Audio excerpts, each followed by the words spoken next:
TJ the Wheel Deal coming at you live. It is Tuesday, November the 4th, 10:30 a.m. Central Time, Texas time. We're going to talk some stock options. We're going to talk a stock that is being an absolute royal pain in the ass today, and that is none other than Bmnr. Everybody was on the hype train, right? Everybody was on the hype train. Everybody's riding Tom Lee's dick when things are going well, but when things aren't going so well here lately, everybody's off the D, right? Everybody's off of it and they move on, talk about something else, like what's hot. So I'm going to talk about all the positions and I'm going to focus on BMNR because it is definitely one of those positions that I feel like I could have played better. Whenever I visualize this trade on the whiteboard, this is before I ever put the any trade on. Before I put any trade on of any size, I go to my little trusty rusty whiteboard over there, and I visualize the road to 100,000, the road to 500,000, the road to 1,000,000. And as the account gets bigger, the expectations get bigger, right? The goals get bigger, if you will. So I was like, I think I can make $1,000,000 on MSTR for sure. And I think I can make $1 million on BMNR. So I devised this idea, this strangle where I was going to play like BMNR and it was going to be in that $50 range and $100 range. Like that was going to be the highway that I was going to build. And I was going to do that like 6, 7, 8 times over and boom, I make $1 million. That's the way I drew it up in my head. That's the way I drew it up on the whiteboard. But I didn't execute that plan. I deviated from the plan, and I'll tell you guys why. Well, I'm sticking with the plan on MSTR, and lo and behold, I definitely see the path to $1 million clear as day. On BMNR, definitely a lot more murky, if you will. So the thing that you get on this channel is full transparency. I don't just sit there and be like, oh, I'm heavily invested and give you some stupid fucking pie chart about my portfolio allocations. That's not what we do here. That is bullshit. That is generic transparency at best. I have Grok do some bullshit pie chart that's going to tell me what the weight is of a certain ticker. So what I do here on this channel is I go through the entire portfolio and I show you the good, the bad, the ugly, and the indifferent. I'm TJ the Wheel Deal. I sell puts, I sell calls for a living, and I collect a shitload of premium, and I roll when it makes dollars and cents. That's my bread and butter. Occasionally, I have been known to buy a pretty timely leap. They don't necessarily go up and to the right away as soon as I buy them, but I've only lost money on like a couple of leaps in my career. So that's the thing, right? That is what I do in a nutshell. And the only fame that this channel has is that I've made a shitload of money live and in color, and it's irrefutable evidence because all of the videos are there. I don't just post some fictitious screenshot, or I don't be like, hey, I called Palantir at 7, follow me. I don't do any of that shit. I just show you all the trades, and sometimes they work out. Most of the times they do, sometimes they don't. So let's get into it, guys. Let's get into it. I appreciate all you guys logging in today. This was an unplanned live, and I'm going public for you guys just because I appreciate all of y'all. But I'm going to look at my Calendly real quick to see when my FaceTimes are, to see how much time I have to work with. Probably should have done that before, right? So yeah, so my first one's at 11:30. So I got, today's Tuesday, so I got 11:30. So I'm good. Got about 45 minutes or so. It shouldn't take that long. What's going on, Manish? What's going on, Uzi? What's going on, BR Baller? What's going on, Jack? Good morning, sir. Ed Mejia, what's going on? What's going on, Rich? What's going on, Midwest? Nice, man. Well, my haircut's not intentional, though. The hair just like, it grows all spotty, dude. It looks like somebody threw rocks at me. So I'm just like, dude, I'm just gonna just own the fact that my gene pool said you're not gonna have a lot of hair. Boarding a plane popped in to say, what's going on, Scuzzy? Hey, what's going on? Snowball. Everyone is expecting to pump to 100 in the blink of an eye. Yeah, I think it's going to happen. I just don't think it's going to happen right away. I don't think it's going to happen right away. These things take time, man. These things take time. Appreciate you guys. What's going on? SJ, always good to see you. Part of the Wrench Squad. Love the videos, good and bad. Definitely helps for sure. What's going on, Angel? All right, man. I appreciate all of you guys. I can't just go through all the comments all the time because then we won't get started with the actual program, right? So let me do this. Let me go ahead and present, share screen. There we go. So there's that. Super. Let's do this thing. So now we're going to go over to this side of the house because this side of the house is easier to see. So there it is. I got my TV in the background, make sure I'm showing you all the right stuff. And I believe I am. There we go. Super. Hopefully you guys can see that. I've got the computer as bright as I can have it. So hopefully that works out. I might be able to make this just a little bit bigger. There we go. That's what she said. Awesome.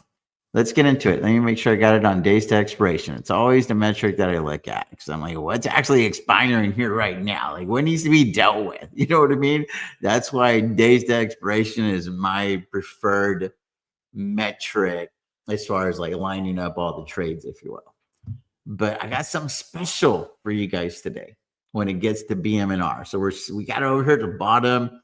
I'm going to stop all the bleeding for you guys. You know, I'm going to be y'all's Jesus today. I'm going to be the sacrificial lamb because there's one thing that I can do. There's one thing that I could do with the Bmnr today that virtually assures you that the bottom is in and it's going to start doing a moonshot. It's going to cause me some problems, but I know how to navigate through those problems. So I'm going to do all of you guys a fucking solid because I've been going through my ex the last couple of days, and I feel like some of y'all are like on the verge of suicide. So TJ on a mission to save a bunch of lives today. Y'all need to fucking relax. You know what I'm saying? We're playing the long game here. This isn't just like going week to week to week to week. Sometimes you got to manufacture the win. It could take you a year. It could take you 2 years. It could take 3 years. It takes a while. Hey, guys. I think my wife's leaving, so my dogs are freaking out. Sorry about that. So anyway, let's get on with MSTR. So this is pretty much the way that I drew it up on MSTR. I was going to have a real wide highway, kind of like a fairway in golf, right? So you're gonna go do a bunch of construction, and you're gonna have like a real long fairway, and it's just like if you can hit it long and wrong and still be okay. So that's kind of what I set out to do with MSTR. So I've got 100 puts at 240 expiring tomorrow. Picked up about 20 grand down on that particular trade. I had some calls at 300. I was already at like 95%. So I took the calls off. There was no reason to have that trade on anymore because I got what I was able to get out of it. In the distance, 10 days from now, I've got 400 short puts at 220. So down a little bit on that portion of the trade. On December the 19th, I got 300 short puts at 225. And the EXT, guys, that's the extrinsic value. So this is to show you guys how to read, because I know a lot of y'all come over from fucking Robinhood. So they give you all really, really basic metrics. But it's just barely enough to keep the plane in the air, but you don't actually know what all the other gauges are, right? Because Robinhood doesn't show you all this stuff.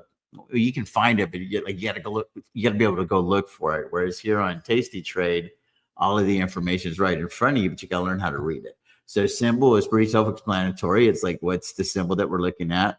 The negative 13, that's like how much it's up or down for today, right? The price action today. The 251 is what's the current value of the underlying, the price of the underlying. The EXT is the extrinsic value. So whenever an option is out of the money, it's going to consist of nothing but extrinsic value, which is basically the time plus the implied volatility. Intrinsic value, it's how in the money it is, right? Like I guess they call it like the moneyness of the contract, like how in the money it is.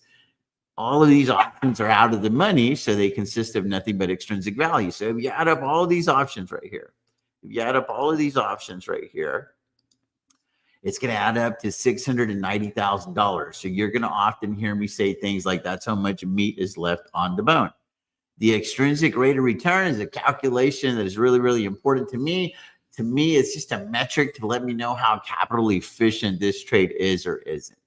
The P&L for the day is pretty self-explanatory. It's how much I'm either up or down on the position for the day, and then it gives you the breakdown. So it kind of gives you the macro, that's for the entire position. And then the micro is how do you get to that $140,000? And it shows you that 240 puts are losing 19,000, made money on the short calls. The 220 puts are losing 52,000, and the 225 puts are losing 102,000. And then the naked calls are making 34,000 for the day. So collectively down $141,000 for the day on the position. That's no bueno. Where I went to school, that's no bueno, right? It's not good. So P&L open on the entire position, again, gives you that breakdown, the profit and loss year to date. This thing does all those calculations for you, and it just puts it on there. And it's like, hey, just want you to know, whenever you add and subtract all of the numbers, the simple arithmetic says you're positive, you're in the green, in the black, if you will, accounting terms, by $172,000 year to date. And then here, the days open, the days to expiration is pretty self-explanatory. You've been in this trade for 19 days. You got 3 days to expiration on this portion of the trade right here.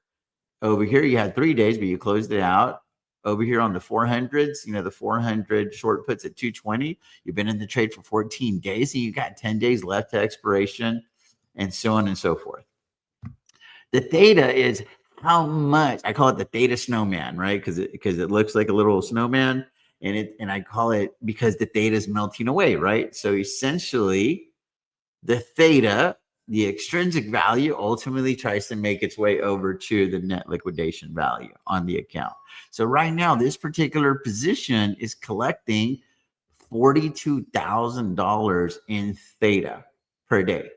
All things remaining equal. This is price action remaining equal, implied volatility remaining equal, right? All that stuff remaining, all things remaining equal, you're collecting approximately $42,000 per day. So if you do the math, there's 45 days to expiration. A bulk of the money is over there at the 45 day to expiration. But then we got some of the extrinsic value, some of these options expiring shorter in that time period, shorter than that time period. So it just does, again, the average for you. And then here it tells you the delta, the position delta, if you will. And then over here is a very, very important metric on the right-hand side, the far right, which is your capital requirement. It's, again, this metric is utilized to help determine the extrinsic rate of return. So that's how you read it. So it's a little bit busy in comparison to a very vanilla, very user-friendly interface like Robinhood. But it's because these metrics are important. If you're a serious option seller, you need these metrics, guys, and you should have them all in front of you. You don't need to be digging for this shit. You're not an archaeologist. So that's what I love about Tasty Trade is, hey, do you want it easy on the eyes, or do you want to maximize your ability to make money? Because you can't have all of it. So you decide how many of these metrics you want on there, right? Because you can go to this little gear right here, and you can go over here to positions, and then these are the metrics that I have that are displayed. So there's 60 metrics that are available to you. I only have 10 because that's what's important to me. But over here, what's not displayed is the beta weighted net delta, etc. It really just depends on what's important to you. For me, this is what I need to fly the plane. Those are the basics. But occasionally, I do go look at the stuff that's not displayed I call it my blind spots. Like, let me see if there's some blind spots there that I'm not considering. Like, for instance, the gamma, right? As you get closer to expiration, you want to go see, well, how much is that gamma changing? But a lot of this stuff, I can also find it on the trade table. So that's why I don't see the need to put it on here. Another thing that I used to put on there was the out of the money probability percentage. Just little things. Again, this is just all preference, guys. It is all preference. These are the metrics that I rock with. That is sufficient for me. But again, this isn't a one size fits all. This is a tailor-made suit, and you have to tailor make it to your specific, measurements, if you will. So anyways, that's how you read it in a nutshell. So whenever you see these screenshots out there, you should be able to reference this part of this live and know how to read the screenshot. Tasty Trade, Tom Sosnoff, I went to go see them in Los Angeles a couple of weeks ago. And he says, hey, we're not going to dumb it down for you. We're going to ask you to rise up. We're going to ask you to increase your level of knowledge so that you can follow along. So he sped through this entire demonstration, him and Tony, I'm sorry. Tom and Tony sped through this demonstration of how they would build like a $500,000 portfolio on the spot that was ultimately delta neutral, if you will. And it was really awesome. They used probably 8 to 10 different strategies. I only used 2 or 3 of them. And so it just showed me how basic I am in comparison to them. But that's okay. It's I want to be great at what I do. I don't want to be good at a lot of things. I want to say this again for the people driving the short bus to school this morning. I don't want to be good at a lot of things. I want to be great at a few things because I feel like the concentration on my craft will ultimately help me to make more money over longer periods of time. That is just my philosophy. You got to do you, man. You got to do you. That's just what I do, right? So puts, I sell calls, I collect premium. I roll when it makes dollars and cents. And also only do it on 5 to 10 stocks consistently. I got another 5 that I fuck around with, but mostly it's the same 5 to 10 stocks over and over and over and over again. I've already studied the M's of those businesses, right? The management, the moat, the market, money. Do they have money? Do they make money? They aren't making money. What's their burn rate? All that stuff, right? I study all that stuff all the time on these stocks. I watch a bunch of podcasts on my stocks so that I can stay up to speed. I read a bunch of posts on my stocks so I can stay up to speed, etc. And I feel like it's just more realistic to be able to do it on a few stocks as opposed to let me go through a scanner and let me see what's just the latest cash grab opportunity to make 100, 200, 300 bucks or whatever the case may be. So that's just the way that I play the game. You got to figure out what works for you. So that's what's going on with strategy. Let's look at SoFi. This is my easier money play, right? Up $1.5 million year to date. There's $588,000 of meat on the bone. What do we got going on here? We got 4,000 short puts at 29 bucks 24 days from now. So essentially I'm hey, I'll buy 400,000 shares of SoFi in 29 days. That's what it means. Gotten paid quite a bit of money for doing so. This was sitting at 27, but I raised the ante yesterday to lock in a part of that win. And I eventually want to add another 1,000 contracts. Whenever SoFi pumps to 32 or 33, and I believe that will happen during this time period, then I will add the other side of the string, which would be the short calls or the naked calls, right? So technically these are naked puts. And then I want to put on the naked calls. The reason I don't have them on now is very simple. Because I feel like I'm not getting paid enough to take on that level of risk.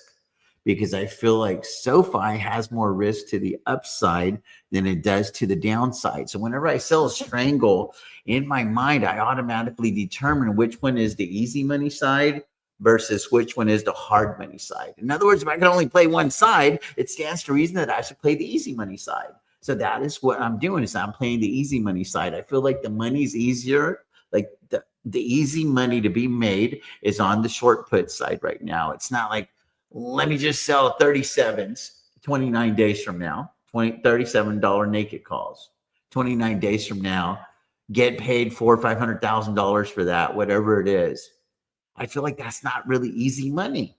I feel like a couple of things can go in SoFi's favor during that time, and it would put a lot of pressure on the short calls.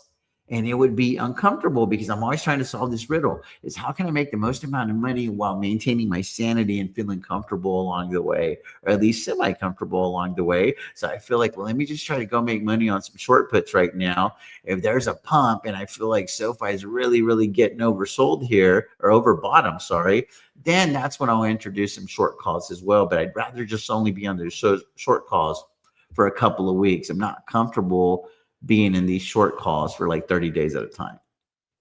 Enphase, another short put situation. Got 200 short puts at 30. So what does that mean? It's an agreement to buy 20,000 shares at 30 bucks, 31 days from now. The extrinsic value is 40,800, utilizing $138,000 in capital. And if we look at the capital efficiency on SoFi, going back to this one, it says an 854% extrinsic rate of return because there's $596,000 of meat on the bone, and we're utilizing $1 million in capital. So just think about that for a second, right? Because traditionally, if you have an agreement to buy 400,000 shares of SoFi at $29, you simply go 400,000 times 29, and the notional value is $11,600,000, guys. It's a lot of money. It's a lot of money. Over here, it's only requiring $1 million. So again, they're going to give you a lot of rope. They're going to give you a lot of rope, especially when you have a portfolio that's consistently over $107,000. They're going to give you what's called portfolio margin. But just because they give you access to all this rope, you want to make sure that you don't hang yourself with it, right? So you got to look at, okay, well, how much cash do I actually have? How many of these shares could I actually afford? And I would have to restructure some things here, but we could actually take ownership of 400,000 shares of SoFi. Preferably not at 29. It'd probably be more like at 27 or 26. That's where I'd be like, okay, you know what? I'm kind of interested in taking ownership at those levels, because then I could ride those shares up $3 or $4 and make a shitload of money really quickly in my mind. So that's what's going on with Enphase and SoFi. Meta is a new position that I put on the books yesterday. Haven't even looked at it. Since I put it on, guys. It's a real wide highway. Meta had one of the worst days a couple of days ago. I think that the market's not agreeing with their capital expenditures and that kind of thing. I think they're taking on like $30 billion in debt to do whatever. I'm not really sure, because I didn't watch the earnings or anything of the sort. But I was like, well, let me just put this trade on. And so I'll invest, and then I'll investigate. So I'm like, well, I'll agree to buy 5,000 shares of Meta at $550 while agreeing to sell 5,000 shares of Meta at $800. So I built a real wide fairway, and I'm going to let the trade play out for like a week or two, and then see how comfortable I feel with it. How does this menu item feel in the books? Because I look at this portfolio like a hamburger stand. So every time I bring on a menu item, I'm like, okay, well, how can I make money off that menu item? Because if I can't make any money off the menu item, why the fuck am I selling it, right? That's kind of the way that I looked at it if it was a hamburger stand. So anytime that I bring on a new position, a new ticker into the portfolio, I always ask myself, how can I make money with this particular ticker? That's kind of comfortable. So I feel like with an agreement to buy Meta at $550, that's actually quite comfortable.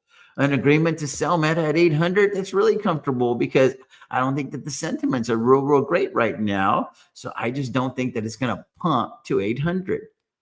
So that's the way that I'm playing Meta in a nutshell. And if you see the extrinsic value is higher on the short puts versus the short calls, that just simply tells you that the delta is higher on the short puts versus the short calls. Tesla, another one that I brought back into the fold yesterday because I didn't like the year to date. I chose to try to make money on TSLO this year, made over $500,000. It's awesome. But I'm like, I just don't like the way it feels. I don't like the way we left things with Tesla. Have you ever broken up with someone and then you revisit the relationship 90 days later, 180 days later, you forgot what it is that y'all were fighting about, and you try to give it another go? That's kind of the way that I feel with Tesla. I was like, let me give it another go, but let's start real wide. Just kind of like a first date. We're going to the movies, and we're not even going to sit next to each other. We're going to put the popcorn in between us, right? So that's kind of the way I'm looking at Tesla.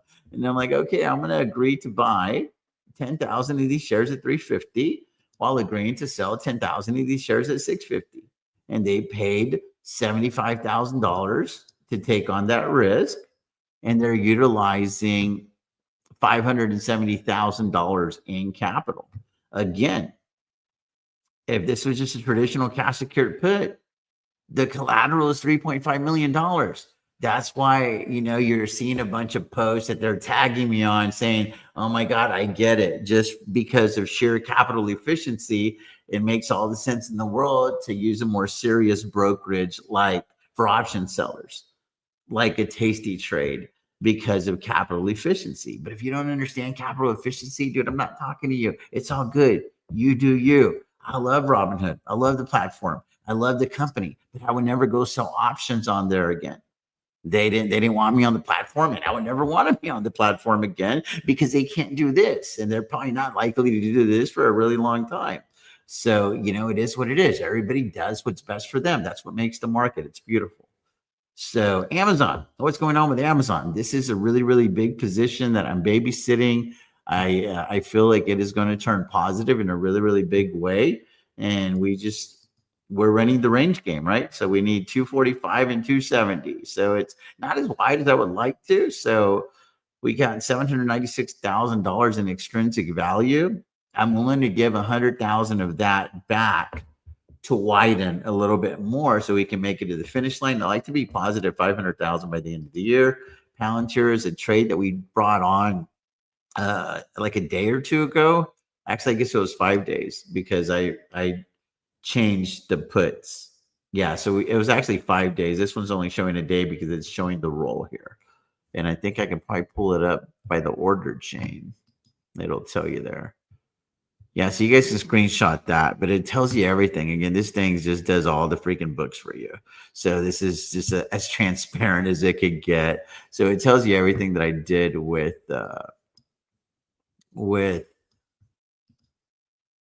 Kate with Palantir. I'm sorry, but how does it stand now? We got 200 short puts at 160. Why did I pick 160? Because that's like besides 190, that's the next level of support on the chart. 160, 150. Those levels crater, this thing could possibly go to like 100 or 120. So I'm like, okay, because resistance becomes support. So resistance, there was like a lot of resistance at 190 on the chart, and now it's sitting as support. So and it dipped under that support, but it climbed back down because the Palantir army is really, really strong. Fucking Alex Carr goes in there, does a fucking little pep talk, and we're going to burn the shorts, and we're going to come in with all the good numbers and all this other bullshit, and it all sounds great. Well, it'd be great to go buy a bunch of shares like Elon, right? And that's going to instill a lot of confidence, but he ain't going to buy shares at these levels because he's a fucking genius. He ain't fucking dumb. He ain't going to do it. So he's just an amazing, amazing CEO, but he's not stupid with his wallet. He's a very judicious dude. So 160 and 260. I feel like I can make money on Palantir at those levels. I do feel like Palantir Army would step up if it went to that 160, and I feel like that dip would legit get bought. That's why I picked 160. And 260, again, it's the easy money side, right? So I feel like 260 is the easy money side. The 160 is the hard money side. So it stands to reason. Well, why don't you have more calls on? Good question. Glad you asked. I'm hoping for a little pump back up to like 200. And then I want to put another 100 calls over there at 260 because I just legit feel like that's like free money. Like it's just like the stock gods are giving you free money at 260. There's no fucking way in God's green earth that Palantir is going to be at 260 bucks 73 days from now. I'd like literally, like legit gun to my fucking head. I'd put my life on it. Palantir ain't going to go to 260 in 73 days. You can book it, take a picture, write it down, and it ain't going to fucking happen. So I feel like that's free money. I've contemplated like, well, how many naked calls would Tasty Trade allow me to sell at 260 bucks? Because that would be that's a nice vacation right there already, right? Like that's about what we're spending to go to Switzerland. So I'm like, shit, how many vacations can I take on Palantir by selling naked calls at 260 bucks? I feel like I could potentially sweat these 160s, but this is where again, like me being very familiar with the stock, me being very familiar with the retail investors that are in this stock, and they're not going to sell this stock till it gets to like $1 trillion because there's like the most amazing diamond hand investors ever in Palantir. So that is why I put a stake in the sand at 160. Excuse me 1 second. On a webinar.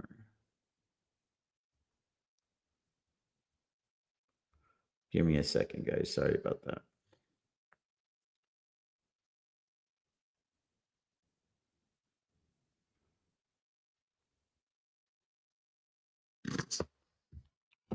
Anyway, so that's what's going on with Palantir. NVIDIA, 175 and 250.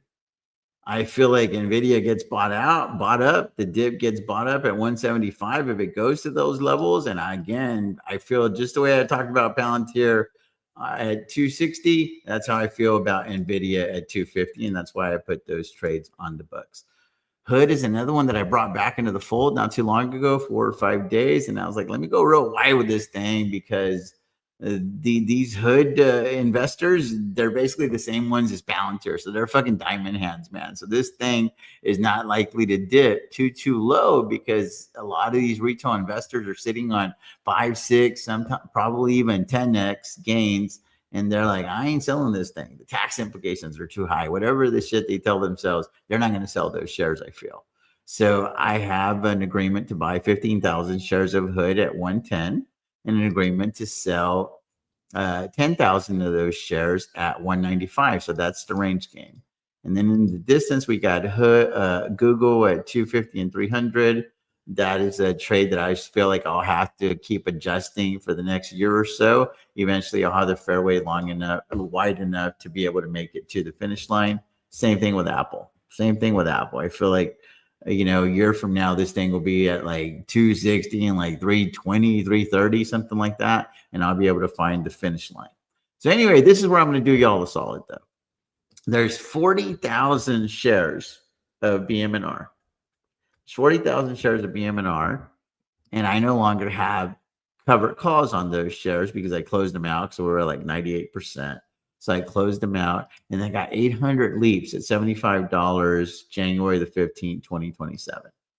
Guys, I can stop the bleeding right now by selling 400 covered calls.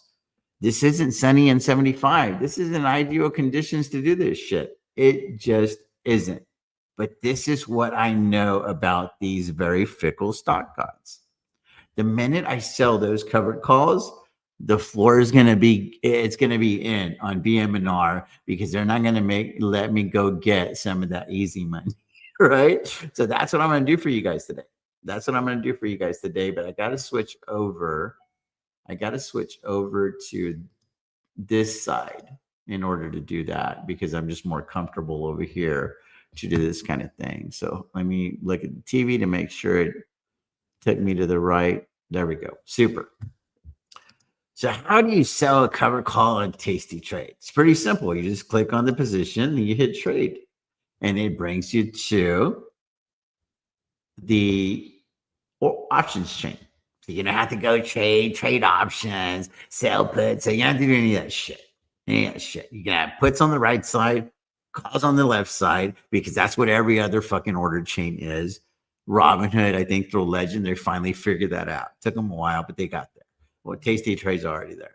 So then now you just look at the expiration date. Where are you comfortable doing it? So I'm comfortable doing it not at all, right? But if I wanted to do it, if I wanted to bring some premium through the door, how long do I think the market's going to be really, really choppy before Santa says, hey, we're delivering presents this year, right? So that's kind of the game. So I think that I can get away with it 17 days from now. That's what I legit think I can do. And if it doesn't work out, keep in mind, you see this little 40,000 over here, this little arrow right here. That is where the shares are owned. So I'm going to do something that I don't recommend for anybody. Is I'm going to go find crackheads. Like, where are the crackheads? Right here, I see 14,800 of them over there, the open interest, right? I see them over there in the $50 range. So I'm going to agree to sell covered calls below my cost basis. Why? Because I know I can roll them. I know that I can add another month to this contract if necessary and get back over here to the 56 level. That way I would be agreeing to sell these shares at a break even. But I'm not going to do that. I'm going to sell them below my cost basis so I can make more money. It's really that simple. I want to make more money. So we're going to go over here. We're going to go to the 50s. There we go. And so you just click on it, right? Bid to sell. If you're going to buy the option, you're going to hit buy. Or you're going to sell the option, you're going to hit sell.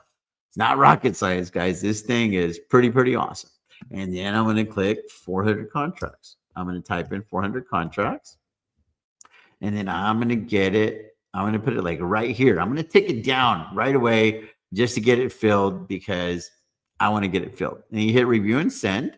And it tells you, hey, we are going to pay you $46,800 with fees, $46,741. And we're going to obviously increase your buying power by that much. So you're making an agreement to sell 40,000 your shares, your lot, right? 40,000 shares at $50, 17 days from now. And I promise you, this is not going to be easy money. I'd be willing to bet. I'd be willing to bet anybody in the chat $100 that more than likely I'll have to roll these shares because these $50 calls are going to get challenged. But if I don't make this sell right now, if I don't sell these options right now, I feel like it could dip to like $35. So what do y'all want me to do? I can't see the chat from here, so I'm just going to hit send order, right? So here we go. So we're going to let it work, right? We're going to let it work, and then we'll see what happens. So if it gets filled, it was meant to be, but I'm not going to take it down any more than that. You know what I mean? I'm not going to do it. So we'll see what happens. Anyway, I'm going to check in with you guys because I do got to get ready for some FaceTimes. Uh-oh. I hear the cash register. So we means we got some takers on Bmnr Crack Avenue. So where are we at here? Let me find here. Cut the losses, you crazy. Where are we at here? Yes, it's called Lost Dog, I believe. Lost Dog. They're fighting for like fair wages or something like that. Y'all are crazy. I took this short bus here. And Tanner is like probably like top 3 on the smartest dudes that I've seen on YouTube. The smartest dude I've seen on YouTube's got to be Chris from Data Driven Investing. Tanner's up there. So he's definitely not on the short bus, guys. He's just being funny. Holy moly, man. Holy moly. I don't even know where to start with these, with all these comments. So anyway, let me go check to see if anything got, like what got filled, right? Let me see what got filled. Let me hide that comment. Let's go back over here and see how we looking. So we only got 3. We only got 3 filled so far. So if I want to check on the trade, you open it up and then you go to the trade table and then you see the little dot right here, the yellow one, because they're working it. So you go back to it and you're going to see a little W here. So they're working the trade. So you can right click where the W is and you can replace the order and see what it's asking, right? Like, so I could probably put it like right there. So I could take it down a little bit. So I'm like, this is like major sacrificial lamb stuff right here. And I hit review and send. And that should get it done for you guys. You're welcome. I think this thing's going to go up now because there's no way that they're going to allow me to make an easy $47,000. I just don't believe it. It'd be kind of cool if it did, though. Right? It'd be kind of cool if it did. Another thing that I could do, that it would just be extremely irresponsible, but I'm not really in a position to do it, is I could sell calls against these leaves right here. But if you have a call at 75, these are out of the money, right? So if you and then we go to the trade table and you can see the delta, right? The delta on this call. It's 56. So it's like half a share, right? So this is like basically the equivalent of controlling of like the delta exposure of like 41,000, 42,000 shares, something like that. So, but you have it at 75, right? So this is way out of the money. If I were to sell 800 more calls over here at this level, right? And you can already see that I'm already down, 1% because I didn't try to get a favorable fill, because for that amount of contract, you just put it like right in the middle and Tasty Trade will go do its thing. But I'm like, dude, just fucking fill it because I'm live and I got to get on with my day. I still want to go eat a little bit and I got some FaceTimes, right? So I'm like, 1,000 here, 1,000 there, it adds up. But, for us, it's just really not that much money. So it is what it is. But if I want to do this is important for you guys to understand. If I wanted to be like, hey, I want to add more shares over here. I want to add more contracts over here. Let me see. Where's more crackheads at? Like, let's just say even at 60, right? Way over here, 2 standard deviations away, just about. So if I wanted to add 800 contracts over here, and I'm like, no, you got to like pay me for this. You're going to see that it's going to require buying power, a lot of buying power. Why? Because you got an agreement to buy shares at 75 and you're entering into an agreement to sell them at 60. So that's like mathematically retarded, right? So Tasty Trade's going to be like, hey, dude, did TJ like wreck his motorcycle? I don't see his helmet on his head today. Like, what's going on? So they're like, dude, if you're going to do that, if you're going to be an idiot, because this would be an idiotic trade. If you're going to be an idiot, we need to make sure that we earmark that capital for you, right? So I go over here and I hit review and send, and you're going to see that it's going to reduce the buying power by $1.1 million because you got to make up that difference, if that makes sense. So I wouldn't do that to pick up another 35,000 bucks. It's just dumb. If I'm like, well, I want to get like real greedy because I think that the bottom, look, it's already like ticking up again, right? Y'all better be saying thank you, motherfuckers, because I just did y'all a solid right here. And I'm telling you, there's no way that they're going to let me go make an easy 50 grand like that. Like the big money, they control this thing, right? It's not going to happen. But let's just say that I was like being, in Spanish, we use this term called necio. I was being necio. I was being like ornery, if you will. And I'm like, I want to go grab more money, like, I'm here in the vault and I don't see anybody here. I don't see any ink on this money. I think it's good to go. I could turn it into Bitcoin and I want to just basically go for the heist of my life, right? So if I want to go sell 800 more calls at 50, look at what it's going to do. It's going to ask me for probably like $2 million of buying power. That's my guess. We'll see, right? So I'll go like right here. Yeah, 1.7. But man, that's tempting, right? Because if you're like super, super bearish, you're like, oh, dude, this shit, Tom Lee, Bruce Lee, Kung Lee, this shit ain't gonna work. They rug pulled me, all the bullshit that I've been reading on X the last couple of days. You're like, I'm going to sell these calls as a hedge to the downside because, between this is like $140,000. I do this, 5-6 times over. I break even. I get the fuck out of here, right? Like that's like the irrational mentality that some of you guys deal with when a trade's not going your way right away, if you will. So I'm obviously have a much more level head. I always tell people I got the guts of the burglar. I feel like in a previous life, if you believe in that kind of thing, I must have been like a bank robber or something. I have like this real weird stoicism attached to me whenever I feel pressure. It's kind of weird. I've always been that way. Excuse me. What's up, baby doll? I am.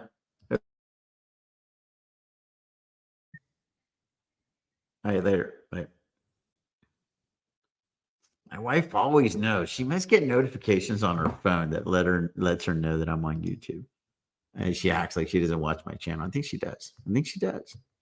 Anyway, so I'm going to see if y'all have anything else here. Scumly guy. Why y'all so angry? Why you so angry? This ain't personal.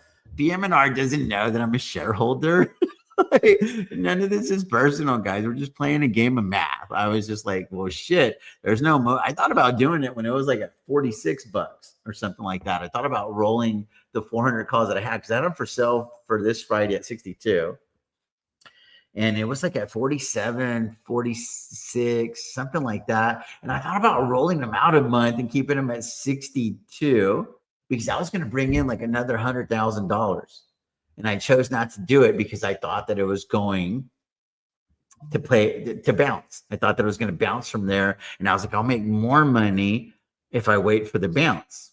And obviously that didn't work out. So in hindsight, right, in retrospect, it would have been a lot better, a lot more lucrative, like an extra $100,000 to have already rolled those calls that were expiring on Friday another month out, and I would have been able to bag another $100,000 in premium. Instead, I'm taking on a lot more risk, agreeing to sell the shares below my cost basis. This is Dr. Jim's not going to promote this kind of behavior, right? And I'm not promoting it either. But these are the types of rescue missions that I run because I'm like, okay, well, it's going to cause me pain. Well, I'm going to go grab a $50,000 bill every couple of weeks if it stays at these levels, and then eventually, if the cover call gets challenged, I'm just trying to walk out through the mindset because I got to go. If the cover call gets challenged, congratulations, your shares are recovering, your leaps are recovering. Go roll the cover call to a more responsible strike price. And then you decide if you want to sell the damn shares for break even, because don't lie to yourself. That thought has crossed your mind. It crossed my mind too. I was like, dude, I'd probably be okay selling these stupid shares at break even at some point, because now I got 800 leaps that I could ride into the promised land, right? That thought has crossed my mind. Free up a lot of buying power, go sell more puts on fucking SoFi or something that I'm just a lot more comfortable in, something that I know a hell of a lot better, if that makes sense. But if this thing does the moonshot, well, I've already got my participation in trophy with the 800 leaps. So these are all the thoughts that have circulated. So I was like, well, why don't I go sell why don't I go sell calls at 50? Knowing damn well that it's going to be really, really easy to roll them to 55, 56, and boom, I'm at break even. I already talked about this one right here. I'm not doing the poor man cover call right now because the leaps are out of the money, right? So I got the leaps at 75.